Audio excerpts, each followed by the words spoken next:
I'm Danny, and this is Where Did I Go? A podcast for women in the messy middle of motherhood, midlife, and the identity shifts that come with it. If you're doing all the things, but wondering where you went in the process, you're not alone, and you're definitely in the right place. Maybe you're deep in motherhood, drifting through perimenopause, or just feeling a little bit foggy and far from yourself. Either way, I'm so glad you're here. I've got some amazing stories to share with you. Each week, I'll be joined by brilliant women and experts to talk about the mental and emotional fog that can creep in during big life transitions, and how, by shifting the lens, we can start to see this time not as a loss, but as a powerful expansion. We're keeping it honest, sometimes sweary, always supportive. So hit follow or subscribe to make sure you never miss an episode. And if you like what you hear, leave a review. If you fancy, come say hi on Instagram at wheredidigo.podcast. I'd love to hear your story. Now, I don't know about you, but I feel guilty all of the time as a mum. From how I show up for my kids, to how I show up at work, and most importantly, how I show up for myself. I always feel like I'm falling short. That's why I'm really excited to talk today with Belinda Jane Batt, who's the founder of the Flourishing Mother and an expert in maternal guilt. In this episode, we're going to dive into the pervasive feelings of guilt that many mothers experience, exploring why these feelings arise and how they shape our identities. And probably most importantly, how we can break free from that guilt spiral that we seem to find ourselves in. Belinda shares her experience in positive psychology, offering practical and compassionate strategies to help mothers balance their personal and professional lives without being overwhelmed by guilt. So, if you've ever felt like you're constantly falling short as a mum, this conversation will definitely help you understand why. Spoiler alert, you're definitely doing better than you think. I'm so excited to welcome today's guest, Belinda Batt. Belinda's an expert on maternal guilt and the founder of the Flourishing Mother. She's also a speaker, author and coach with a master's in applied positive psychology and coaching psychology. And her whole life's work is about helping women navigate the emotional terrain of motherhood with more compassion and less guilt. So I'm really, really excited to have you here today. Hello, Belinda. Hello, thank you so much for having me. We've been talking about this for weeks and I've been so excited about it. I know. Like I was just saying, I really feel like I know you, and not just from the connections that we've been, making online, but also just like I've downloaded your book and have been reading it and hearing your voice almost like self-soothing me. There were so many moments in your book where it was almost verbatim thoughts that I'd had in my head at that day or that week. So you feel so familiar and so comforting. So I'm really happy to have you here today. That's lovely. Yeah, I feel the same. I've been seeing all your posts as well and thinking like, I knew we would get on. Like friends, yay. So I would love to just kick off with a bit of an introduction to you. Like, who are you? What's your story? How many kids have you got? All of that good stuff. So I have two children who are currently 4 and almost 7. My background was 2+ decades working in PR, very kind of mostly unfulfilling, I would say, background in PR. And I did my long time ago, my undergraduate degree in psychology, but, like many undergraduates, didn't really take it all that seriously first time around. So when I had my son almost 7 years ago, I can't believe it. It's almost 7 years ago.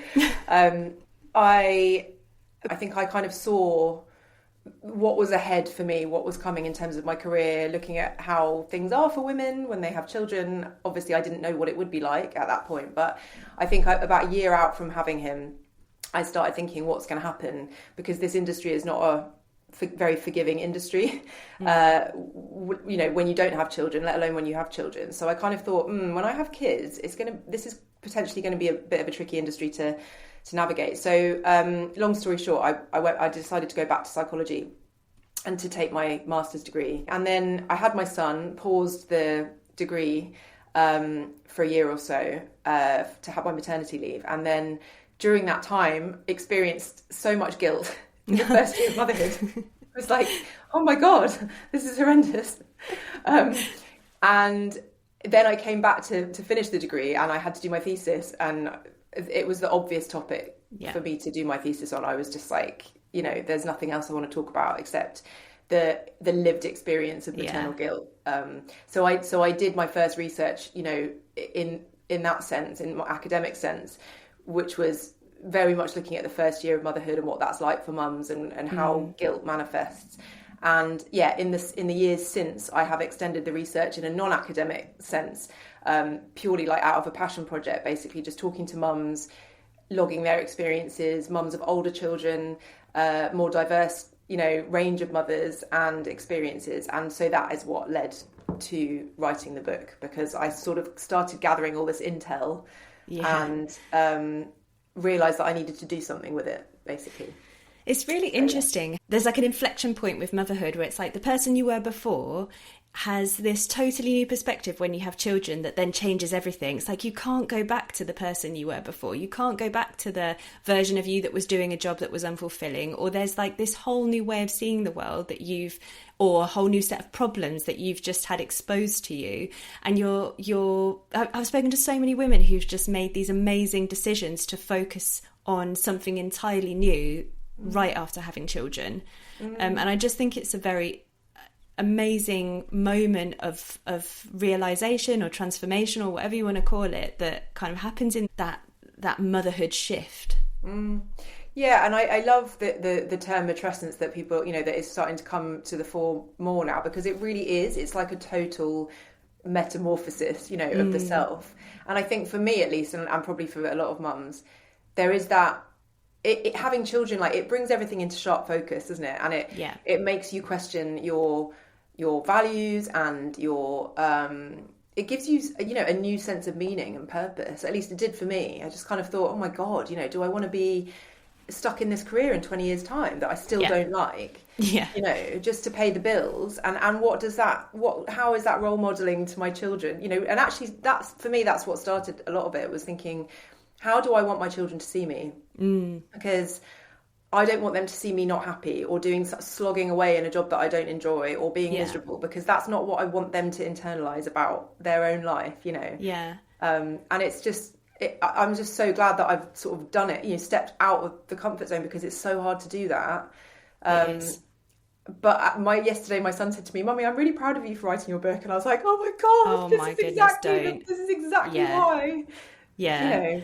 We'll talk about some of the bits that I've noticed in your book a bit later on, but I definitely, it really stuck out to me, some of those exercises where you've got questions or prompts like, this is what I want my children to think about me.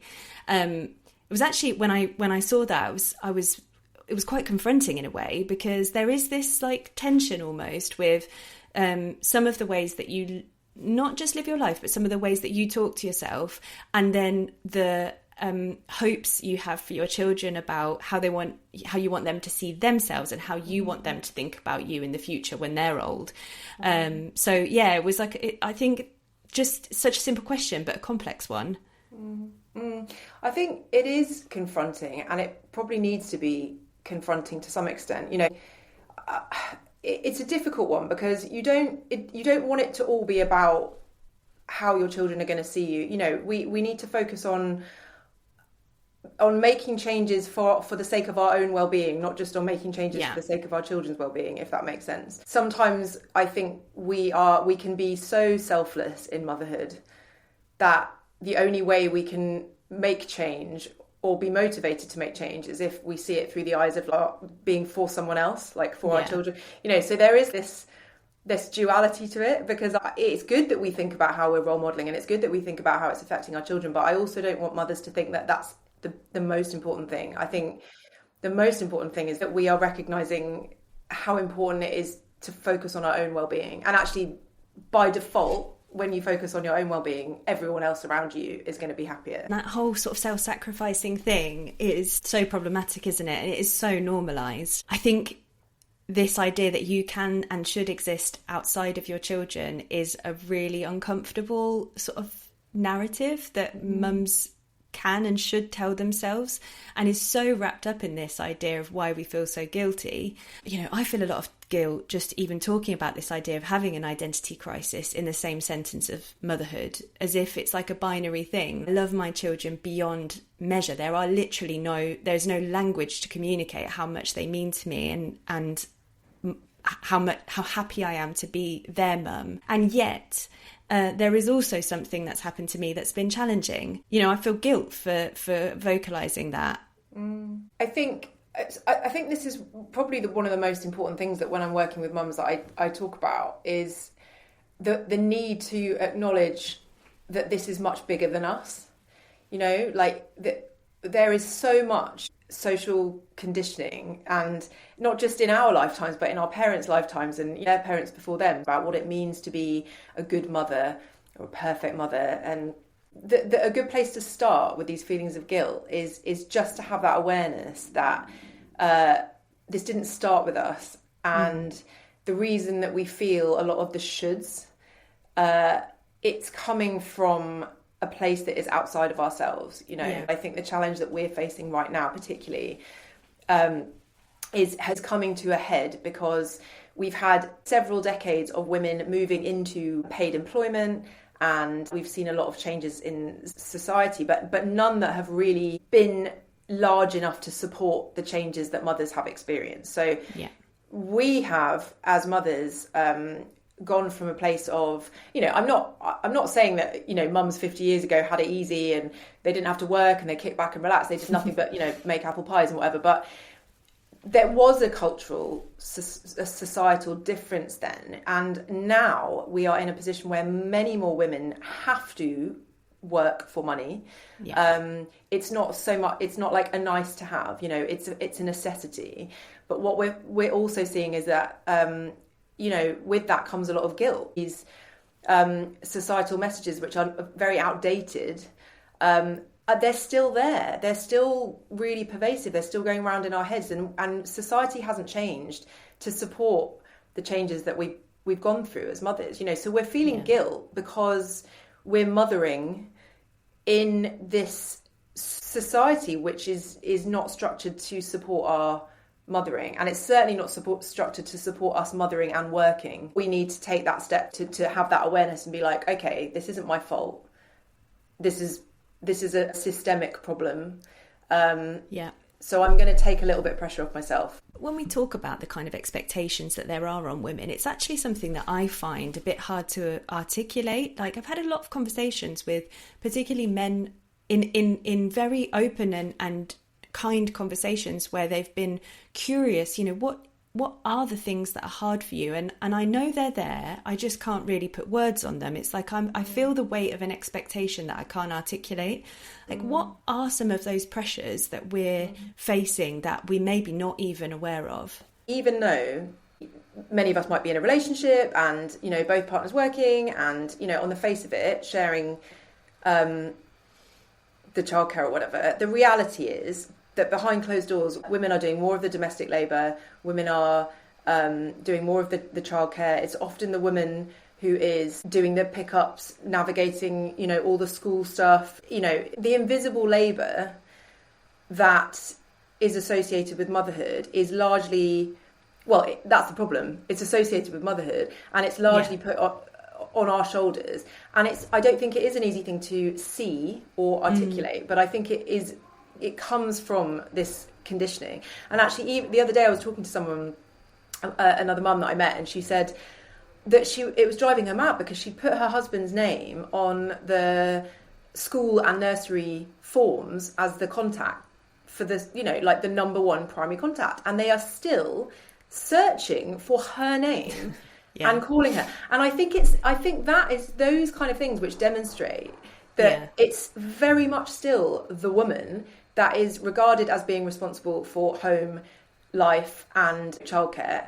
No matter, however which way you slice it, it's still regarded that men are the ones that, you know, go to work and provide, and women. It's a very outdated kind of stereotype, but it really persists in modern society. Like, whether we like to admit it or not, it does. And I think if we honestly question ourselves, how things operate in our households, even those of us who like to think we're somewhat, you know, enlightened and progressive, you know, like, I still see it play out in our household. I agree. And it, you know, the stats that exist, they capture the actual work, but they don't capture the the thinking, the thought process that goes into the even remembering to do something. Like, forget about household chores, like remembering when there's a kid's birthday party coming up, or that there's a no uniform day at school, or whatever it might be. There's definitely kind of an administrative or a logistic process happening every day in our minds that is so hard to offload. Oftentimes because you don't realise you're doing it, and because it's actually just harder to get someone else to do the thinking, because by the time you've got to that point, you may as well have just sort of organised whatever it is yourself. That's definitely one of the things that I find pretty tough. It's also quite interesting when women start to internalise a lot of those feelings that is their job. Like, does it start in childhood? At what point are we beginning to branch out between our expectations of girls and boys, or men and women? Because I noticed one of the things that you mentioned in your book, that which I'm very like, I really want to talk about this idea of men within the concept of motherhood, because I'm very aware that I don't want to spread a message of like, men are bad, or like that they're the problem here. It's more like, what is the relationship between men and motherhood, or what are the unspoken truths? And I noticed you asked the question, like, how do men feel? Do they feel guilt? And you mentioned that only when they haven't internalized those sort of systemic beliefs about the role of the man, when they haven't done that, then yes, they feel guilt, but when they have, then they feel it much less. So there's obviously a process that starts way early in our lives, and I'm curious, like, when that is, and how we can sort of start to make really important changes earlier on in the way we're bringing up children. Well, I think it comes down to valuing care work more highly. That is a real problem that we have, is that we are a society that doesn't value care work. We don't value the work that is mothering. We don't see mothering as a job in its own right, which it absolutely is. So the question is, how do we instill in our children the view that mothering and care work is as valuable as earning money is? That's how we do it. Yeah. It's not complicated. It doesn't matter if it's the man in your family who's earning the money and the woman's at home. What matters is that both roles, however they're set up, are valued equally within your family, and that your children understand that message. Yeah. That's what matters, I think. Absolutely. And there's that, I really like in what you've just mentioned, this idea that the role men play in that is about modelling and communicating value, that it shouldn't just be on women shouting from the sidelines like, hey, like, this is really important work. No, that should be a feeling that is echoed from all the parts of our lives, where we feel that we're valued, but we're also being told that we're valued by others, both directly and indirectly. Especially, I think, for mothers who aren't the breadwinners, or who aren't in, high pressure or full-time roles, whatever it might be, there is a certain sort of like evaluation that comes with that. But the reality is, families couldn't exist unless someone made that choice. So, and generally speaking, the men have a higher earning potential, and I think this is really problematic, because if women can't earn as much, then it makes sense for the man to be the one that's the main breadwinner. But that's really frustrating, because then we hit this glass ceiling.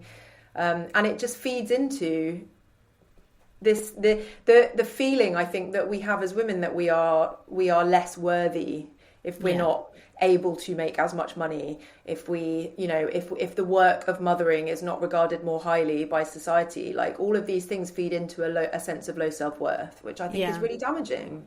Yeah, absolutely. So guilt is a really pervasive sort of theme within motherhood right now. What are some of the ways that it shows up?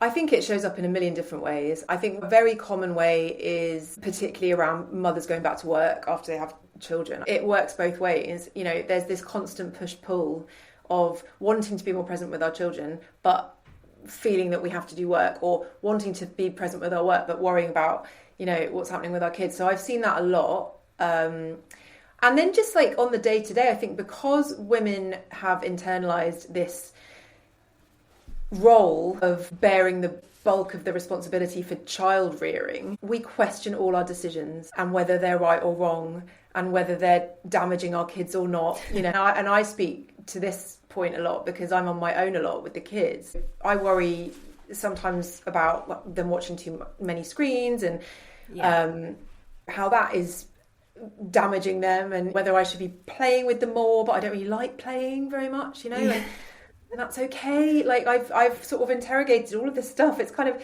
and read all these studies, and I've managed to get I still feel guilt. Someone asked me this the other day, like, do you still feel guilt? I was like, I still feel guilt every day, but I just have read enough and studied enough and experienced enough and spoken to enough mums to sort of think, okay, we've got to give ourselves a break at some point. It's really important to not, this is the crux of what I talk about in the book, obviously, is challenging the guilt, but it is really important to take pause and lead with self-compassion. We are doing the best we can.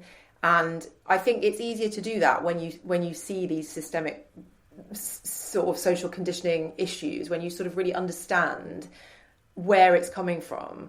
And actually, one of the tips that I would offer is ask yourself whose voice your guilt is talking to you in. Is it your own voice, which is really actually a good voice to listen to because it's trying to align you back to your values, and is it saying to you, okay, they've watched too much TV today, it's probably time to connect with them, let's just turn it off. And that's good guilt. It's kind of like, oh, I'd like to do another half an hour of work, but kind of got that like niggling feeling that maybe I should turn the TV off and do something with them.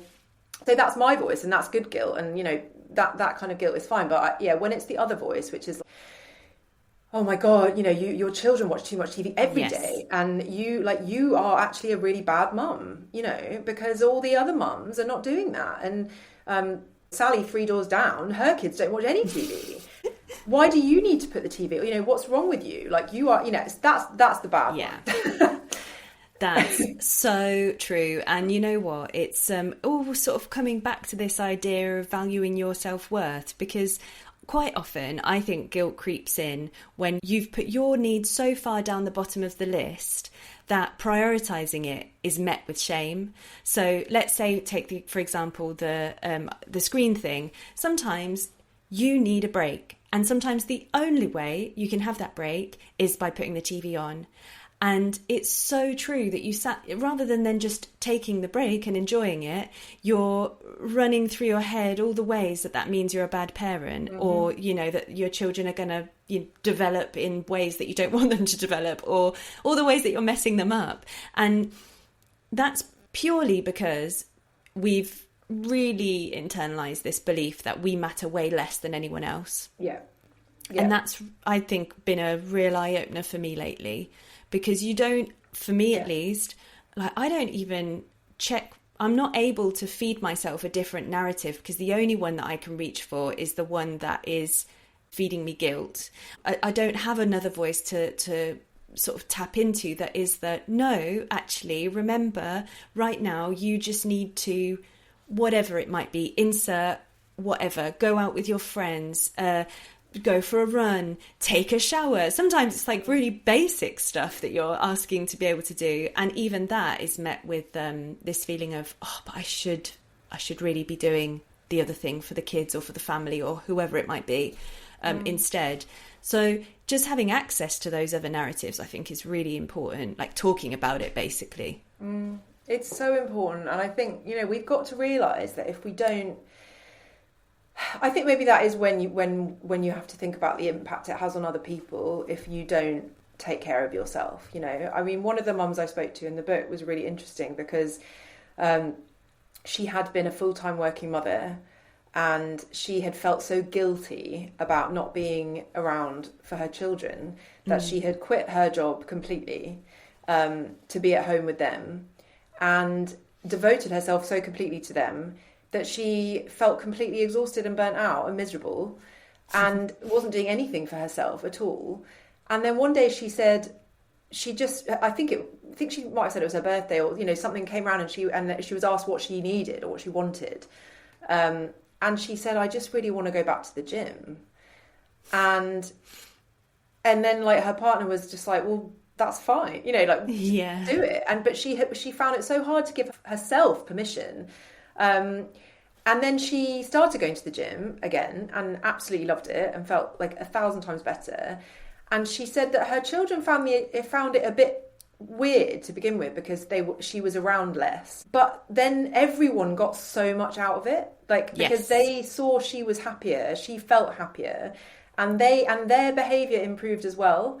So, you know, that's a great example of why we need to take care of ourselves. We think we need to put our needs at the bottom of the list, but how many times have you done that and then ended up just being snappy, horrible mum, like monster mum? I've done that so many times. Like by the time bath time comes around, you just feel like a fire-breathing dragon and like you're just screaming at everyone. That's not very good for anyone, is it? No, So, like, definitely not good. And it's like you kind of bottle it up, and then at some point it just explodes. Like that frustration and that it will. Absolute self-preserving voice that's like, you need to do something for yourself. That doesn't go anywhere. It just gets more like a pressure cooker, and it does just erupt. Yesterday was such a horrible morning where I just felt like the worst mum in the world because I totally had no surplus left. And I do think kids pick up on that as well. Their behaviour changes when they can see that you're not good. I think maybe it makes them anxious, or I'm not sure what it is. But anyway, my kids are certainly they act up way more when I'm on the edge, and my tolerance for it is super low. And yesterday I was just like shouting at them, and I could, you know, it's like an out of body moment where I knew that all I needed prior to that moment was just a break, and I'd not asked for one or felt that it was important enough. But actually everyone then suffered because I didn't do that. So I totally get that. Yeah. I've had the same recently. My husband sent me out of the bathroom about a week ago because I was like, I just can't do it. I just can't do it anymore. He was like, do you want to just step out? And I was like, no, because they need to get out of the bath and they need this. And he was like, I think you should just step out. But it's discipline, right? Because like going back to the invisible load and the mental and emotional labour and everything, it's not easy to ask for that time because we feel that we don't deserve it. But it's also not easy to make space in our brains for it. And you know, in the last couple of weeks, because I've had the book launch and loads of really stressful stuff, and I have felt that stress really, like, you know, it's gone in, you notice it, don't you? And like you suddenly not exercising, and then suddenly you're not eating well, and all the good habits have gone out the window, and you're working late, and then the lines between work and relaxation completely blur, and then I don't know about you, but then I'm like sitting on the sofa at 10 p.m. trying to do a presentation, and I'm half watching TV but half doing my work, and actually nothing's getting done, and I just feel really tired. And then you wake up feeling tired, and you know, it's just this constant cycle. And I caught myself last week, and I thought, I'm going down that spiral of just exhaustion and, you know, unhealthy habits and all the rest of it. And then on the day that I launched the book, I looked at my to-do list, and I'm like, there are so many things on this list of work, and then there is like the dentist, the doctor, the this, the that, oh my God, there is so much admin, you know, getting ready for my son's party. We're going on holiday in 2 weeks. And I just thought, do you know what? I'm going to work as much as I can work. And then at 3:00, I'm going to the beach. Yes. That's it. I'm just going. And and my brain was like, no, you must not do that. You know, there is so much stuff you need to do. You can't go to the beach. And I just thought, God, do you know what? If I cannot stop for 2 hours before I have to go back into mum mode, take over the kids again, do bedtime, bath time, and celebrate this achievement in my life, you know, but I'm not saying it has to be a big achievement, because it be anything. If I can't stop and just go, oh my God, you know, you're doing a good job, it's hard and it's a lot. And if you can't just stop every now and then and say, I just need a break and I'm just going to take it. And I might not I will never feel that I've done everything on my list. But if I don't get that headspace, you know, it's going to be bad for everyone. So I went off to the beach. It was so nice. And I felt like a different person when I got back. Yeah. You know, I was so patient, and I played with my children, which is, you know, I suggested a game of Happy Families and, you know, all of this kind of stuff. Which never happened. It's so true though. It's that whole cliche about like rest being productive, and it's so true. If you just take the time, you come back and you're whatever it might be, mothering or work, you're a better version of the person that just tried to power through. And why is it so hard to just make that decision? Also, as women, having that awareness of our energy levels, and I'm getting more and more interested into, cycles. I mean, God, I'm in my 40s now, and like menopause is staring me in the face. So I'm sort of starting to feel more interested in that as well. We need to think about when we're least resourced, and actually there are certain times in our cycle when we really are like at rock bottom, and we are especially vulnerable to guilt and shame and all of that in those moments when we're really at our worst resourced. And I just think we've got to look at it differently. We've got to think about, how can I help myself, support myself. I mean, I'm 43 and it's taken me 43 years to even think about how my cycles might affect my work. Yeah. No employer, even now, like even the most progressive employer probably doesn't want to hear about that kind of stuff. But I suppose from my angle, I'm curious about how that interacts with guilt, because I think it is probably as simple as when we are feeling least resourced, we are most vulnerable to guilt. So it might follow, maybe there's some research in this that we need to do, but it might follow that in the first week or two of your cycle, you're particularly vulnerable to guilt.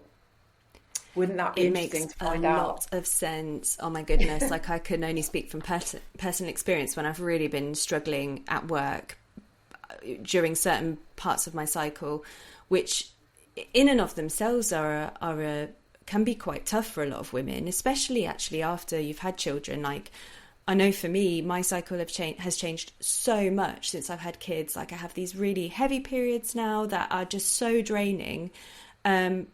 So there's like a good week of the month where I'm really having to dig deep, both like physically feeling it's sore, and just generally like energy levels are rock bottom, because I mean you're literally bleeding, right? Like you're going to feel depleted. So makes a lot of sense. Let's see how much of this we keep in the podcast, because I'm not sure how much I want to put my period talk on the internet. But I mean, I suppose that's the point, isn't it? Like we're trying to, it's this icky thing when it shouldn't be an icky thing at all. It's the most natural thing in the world. It is, and it's also when we're trying to explain to men why it's harder for women. I mean, I can talk till I'm blue in the face about all the societal, systemic reasons, and they're all completely valid. But there's this whole other layer, which is the physical, which is that we do have a very different lived experience, going through this life of, to some extent being slaves to our hormones. It's a whole nother layer that isn't talked about. And like you say, it's icky. People don't want to talk about periods and cycles and like, oh God, no, we don't talk about that because, it's like women's business, but actually it's all part of the problem. Yeah, definitely. And something I touched upon in the previous episode, which I feel like it's a recurrent theme, is this idea of how women are masking, and we're walking through life pushing through because we're masking so much of our reality.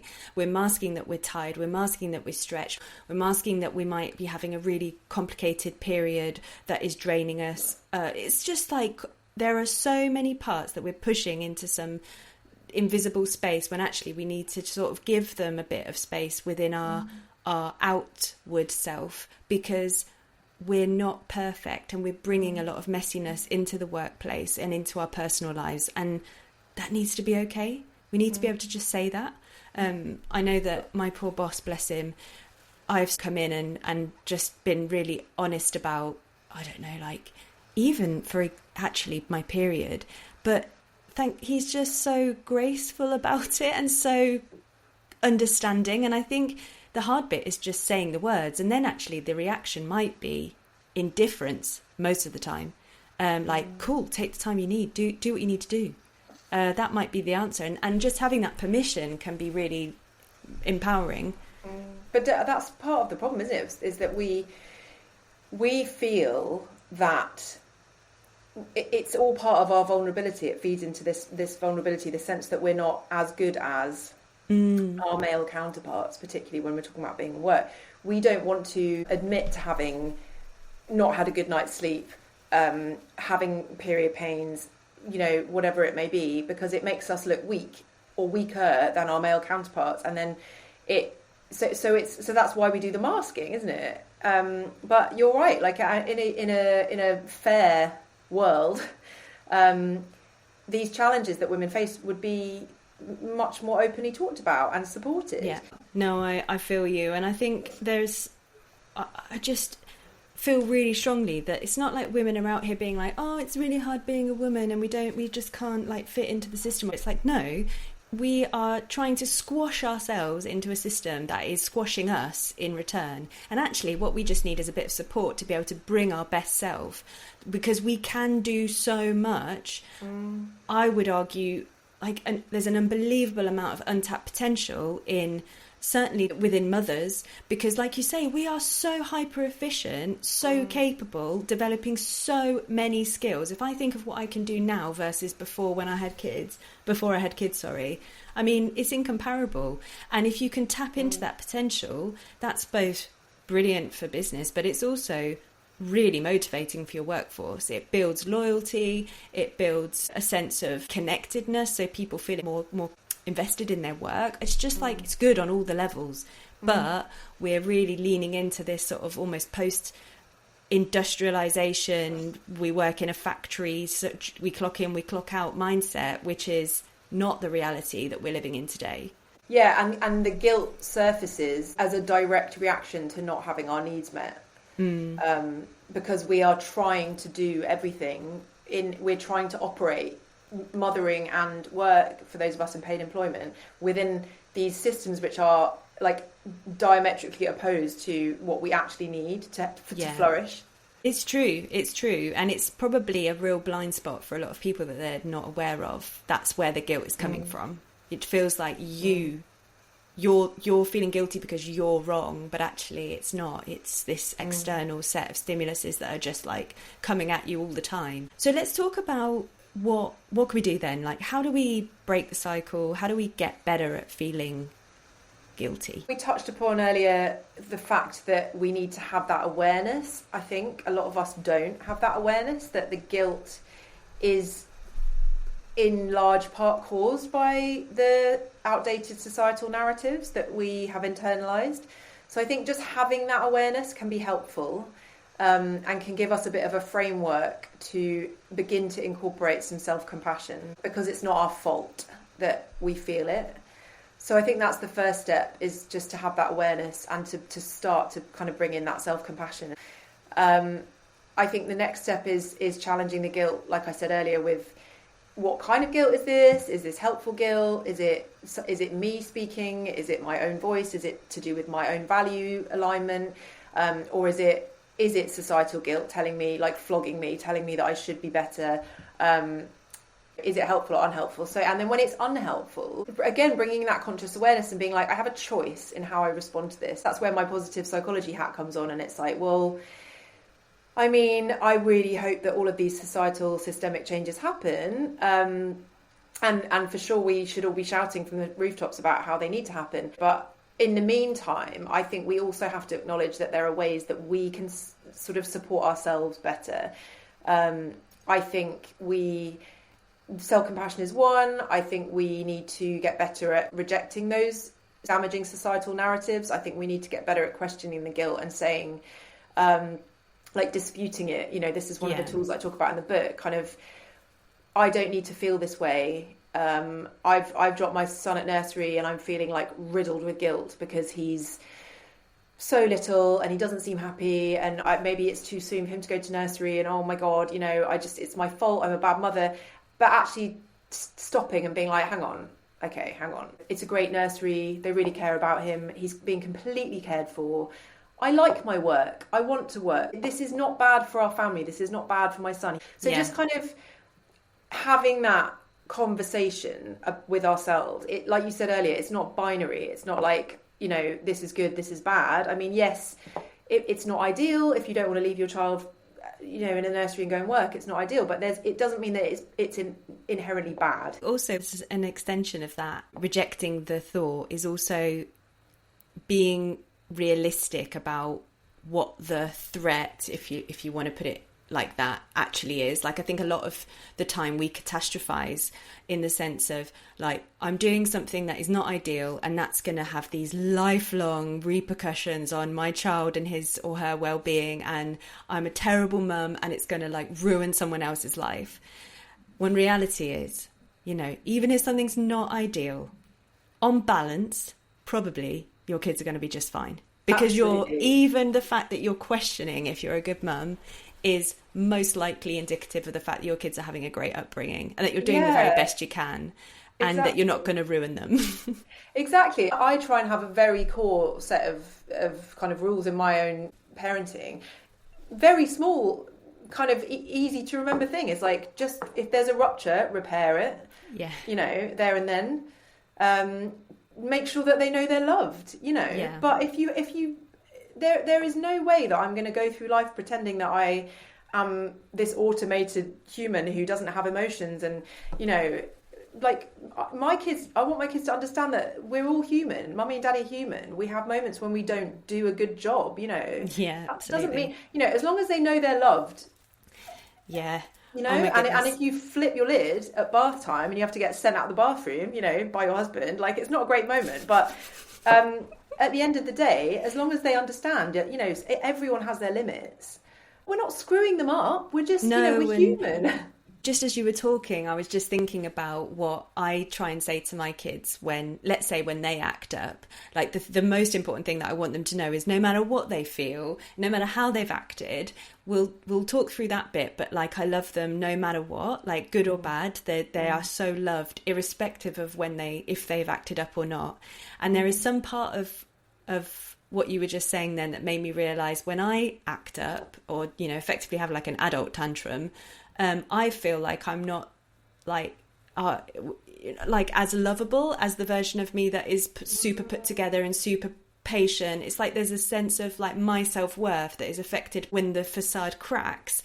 I'm like, oh, but still find me a lovely mum and still remember that I'm, you know, a perfect person. It's like, why do I need them to know? Of course I'm still lovable. Of course I'm still a good mum, even though sometimes I crack. But you know, that story is playing out of like imperfect equals some sort of like bad character assessment on myself. Yeah, no, that completely resonates. It's, you know, it makes me think about coaching actually, because when we coach, we have this notion of, you know, having unconditional positive regard for our clients, and I think that is actually a really good. Gabor Mate talks about unconditional positive regard and attachment. I'm reading his new book, The Myth of Normal, in my book club at the moment, so this is very pertinent. We've been having this conversation, and actually the argument he makes is that that's what's important, is that our children know that no matter what happens, that we hold them in unconditional positive regard. And I think, and actually if you flip it, I would say that that's the beautiful thing about children, is that they do hold us in unconditional positive regard, like as their parents. Yeah. So maybe that's our job, saying to them, I will love you no matter what you do, no matter how you act. And maybe when we are able to bring more of that in, maybe that helps to alleviate some of the guilt as well. Because even if we regard ourselves as having screwed up, we still know that our kids know that we love them. Yeah, absolutely. And I think my son gave me a really lovely reminder of that whole, you know, through his eyes, I am totally this like mythical, lovable being, when I'd been fixating all day about how I shouted at him in the morning and how I felt so bad and I just felt awful. And then he came home and he was like drawing, and he came into the living room and he presented me this like drawing that he'd made of a rainbow, and it like when he gave it to me, he was like, this is for you, Mum, because I love you. And I was just like, I love you so much, you're the best thing in the whole wide world, because I've been sat there feeling like awful mum of the year, and you're not even thinking about that at all. You can't remember it. You're not sat with any like long-term damaging feelings about anything. You're just like, this is a rainbow and I love my mum and here's a picture. And thank you for being so simple about that exchange of feelings. Like, it was just really lovely moment. It's so nice, isn't it? I think we just have to cut ourselves more slack. I think, you know, the phrase I probably use the most in my work is good enough is good enough. Yeah. Because I think we've got to strip back this notion of perfection, because it's killing us trying to get everything right all of the time in motherhood and life and work and everything. You know, it's just really, really bad for us. And I think we just have to start saying, if we slip up, you know, it doesn't matter. Tomorrow's a new day. Good enough is good enough. I do my best. My kids are loved. My kids are fed. My kids are cared for. You know, I'm doing my best. And that is good enough. Such a simple thing, but so often forgotten. So let's wrap up with a bit of a quick fire round on, if people don't listen to anything else, some of the things that we really hope they might take away from this episode that's specifically on guilt. So what's sort of one key thing, if people do nothing else, what's one key thing people can do to challenge that feeling of guilt in motherhood? Identify whether it's your voice or society's voice that it's talking to you in. Great. And what is the most, or like a common myth about motherhood that you wish would just disappear tomorrow, that would make the biggest difference to our lives? That guilt is a normal part of motherhood, and that we have to endure it when we become mothers. Oh, yes, so true. Oh my gosh. And then just lastly, what's your biggest hope for mothers moving forwards, like as we look into the future? I hope that on a societal level, things will catch up. You know, I hope that more employers will realise the importance of supporting mothers more. I hope that society will change. I hope that, you know, structures will change in the workplace and beyond, to better support mothers so that we are better able to flourish. And I hope on a personal level that mothers are able to cut ourselves a bit more slack, and realise that good enough is good enough, and be able to celebrate, you know, ourselves a bit more, and create a little bit more space for ourselves. Yeah, I hope so too. I think it's so sad that we've kind of normalised, as you say, this reality where we don't take any space. And if we can just do one thing, if it's just that 5 minutes a day, even if it has to start that small, to just take it, and to do that without any feeling of guilt or thought actually about anyone else but yourself, I think that would be like a really good, it's certainly a step I'm going to start taking, because I don't do it, and I should. It's like that drink your coffee hot thing, isn't it? Yeah, exactly. Let's not joke about drinking the cold coffee. Let's just drink the warm coffee that we really want, because we deserve to. Yeah. And let's sit down and drink it without like taking the 3-page to-do list and with us. You know, let's just drink. Sorting out the laundry on the side and planning what the kids are going to eat that night. Yeah, it's so much easier said than done. Yeah. So where can people find out more about you and the work that you're doing, and most importantly, your book? Well, they can email me directly, which is belinda@theflourishingmother.com, if you'd like to know more about the coaching. They can find me on Instagram @flourishingmother. And yeah, if you're interested in the book, you can look it up on Amazon, and it's called Challenge Your Guilt. It's available as an ebook for a very limited time. I think it's another week or so at 99p, and then the paperback will be coming out in June. So yeah, look it up. I'll make sure to add a link into the show notes. Like I've only skimmed through the book so far, but I've highlighted so many parts. There were so many bits where I was just like, yes, like someone's put some language to these things that felt so confusing to me. Like, I can so highly recommend it. It's a really, really good read. Oh, thank you. And just really well written as well. So I'm very excited to see where that goes. It's like, thank you so much, Belinda. It's just been so nice talking to you today. Oh, thank you for having me. Thank you.